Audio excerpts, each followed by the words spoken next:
2013 భూసేకరణ చట్టం ప్రకారం బహుళ పంటలు పండే భూములను తీసుకోకూడదని రాష్ట్ర ప్రభుత్వం చట్టాన్ని ఉల్లంఘించి భూములు తీసుకుంటుందని నెల్లూరు జిల్లా రైతు సంఘం అధ్యక్షుడు శ్రీరాములు అన్నారు. నెల్లూరులో ఆయన మీడియాతో మాట్లాడారు. ప్రజానికాన్ని తరిమేసి కార్పొరేటు సంస్థలకు భూములు కట్టబెట్టాలని చూస్తున్నారని అన్నారు. ప్రభుత్వం ప్రజల పక్షమా, కార్పొరేటు శక్తుల పక్షమా తేల్చుకోవాలని రైతు సంఘం ఉపాధ్యక్షుడు మూలం రమేష్ అన్నారు. రాష్ట్ర ప్రభుత్వం విభజించి పాలించు అనే సిద్ధాంతాన్ని అనుసరిస్తుందని రైతు సంఘం జిల్లా కార్యదర్శి మౌలి వెంకయ్య అన్నారు. బలవంతపు భూసేకరణను వెంటనే ఆపాలని డిమాండ్ చేస్తున్నామన్నారు.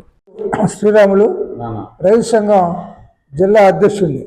మన జిల్లాలో కరేడు ప్రాంతంలో ఉన్నటువంటి మజరా గ్రామాలు మొత్తం 8,500 ఎకరాలని రాష్ట్ర ప్రభుత్వం సేకరించదలుచుకుంది.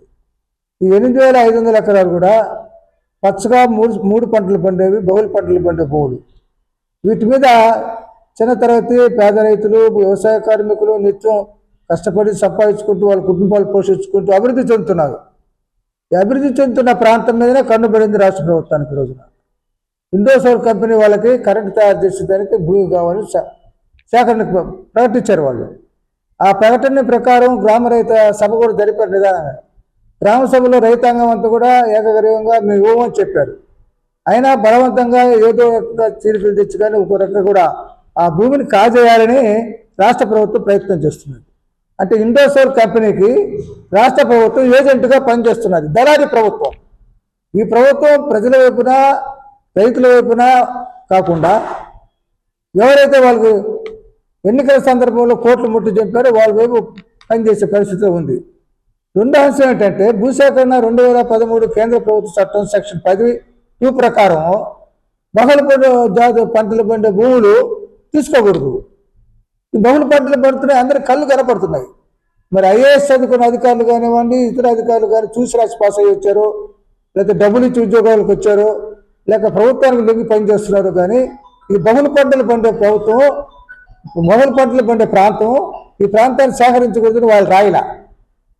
రాష్ట్ర ప్రభుత్వమే చట్టాన్ని ఉల్లంఘించి ఆ భూమి తీసుకుంటున్నది. కేంద్ర ప్రభుత్వం చేసిన చట్టాన్ని జీవోలు ఓవర్ రైడ్ చేస్తాయి. కేంద్ర ప్రభుత్వ చట్టాన్ని రాష్ట్ర ప్రభుత్వం జీవోల ద్వారా ఈరోజు ఉల్లంఘిస్తున్నది. ఇది రాజ్యాంగ విరుద్ధం కూడా.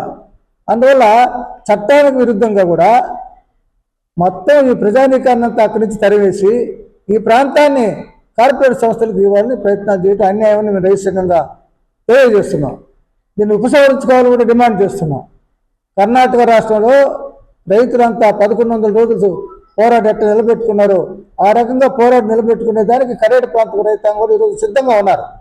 వారి పోరాటాలకు మా రైతు సంఘం, జిల్లా రైతు సంఘం కూడా పూర్తి మద్దతు ఇస్తుంది. రాష్ట్ర ప్రభుత్వం మొదట ఎన్నికల సందర్భంలో చేసిన వాగ్దానాల మేరకు దీన్ని విరమించుకుంటుందా, పోరాటం చేస్తుందా, ప్రజల వైపు నిలుస్తుందో తేల్చుకోవాలా. రెండో అంశం స్థానిక ఎమ్మెల్యే ఇందాక కూడా బీఆర్సీలో మాట్లాడుతూ ప్రభుత్వానికి అనుకూలంగానే మాట్లాడుతున్నాడు. ఆయన ఒక రియేటర్, ఆయన ప్రజాసేవ చేసి వచ్చిన ఎమ్మెల్యే కూడా కాదు. అకస్మాత్తుగా డబ్బు తీసుకొచ్చి ఎమ్మెల్యే అయిపోయాడు. ఇప్పుడు ఆయన తీసుకోవచ్చు, దీంట్లో 4,000 ఎకరాలు తీసుకోవచ్చు, 3,000 తీసుకోవచ్చు. ఇది అభివృద్ధి అని చెప్తున్నారు. అభివృద్ధి అనే చిలక పరుపులు అందరూ మాట్లాడుతున్నారు. ఈ జిల్లాలో ఎమ్మెల్యేలు కూడా, జిల్లా మంత్రులు మాట్లాడుతున్నారు, చంద్రబాబు నాయుడు గారు మాట్లాడుతున్నారు, పవన్ కళ్యాణ్ గారు కూడా మాట్లాడుతున్నారు. బహుళ పంటలు పండే భూములు తీసుకోవటం జిల్లా అభివృద్ధికి తోడ్పడుతుందా లేదనేది వాళ్ళు వ్యవసాయ గురించి చెప్పారా, ఆ గ్రామాల ప్రజలకు పోయి చెప్పి వాళ్ళు ఒప్పిస్తే అప్పుడు వ్యవసాయం కూడా వాళ్ళు బలపరుస్తారు. కంచి కామాక్షి మహిళలకు ప్రత్యేక వస్త్రాలయం. శుభలగ్నాలకు, శుభకార్యాలకు పట్టు సాష్టాంగ నమస్కారం. నవ్యత, నాణ్యత, పట్టు పోగుల సౌందర్య కిరీటాలు కంచి కామాక్షి. కంచి పట్టు, కల్పవృక్ష పట్టు, Kanchi Kanakavarsha, Kanchi Kadambari, Kanchi tissue, Kanchi light weight పట్టు, ఇక్కత్ పట్టు, ధర్మవరం పట్టు చీరలు 100% నమ్మకం, ఖచ్చితమైన తగ్గింపు. ఇంతేకాదు అందమైన యువతులకు lehengas, ghagras, half saris, western wear డ్రెస్సులు సరికొత్త మోడల్స్ లో మీకు అందిస్తుంది మీ కంచి కామాక్షి. మహిళలకు ప్రత్యేక వస్త్రాలయం, Magunta layout, Nellore. Hi Nellore, please subscribe to N3 TV.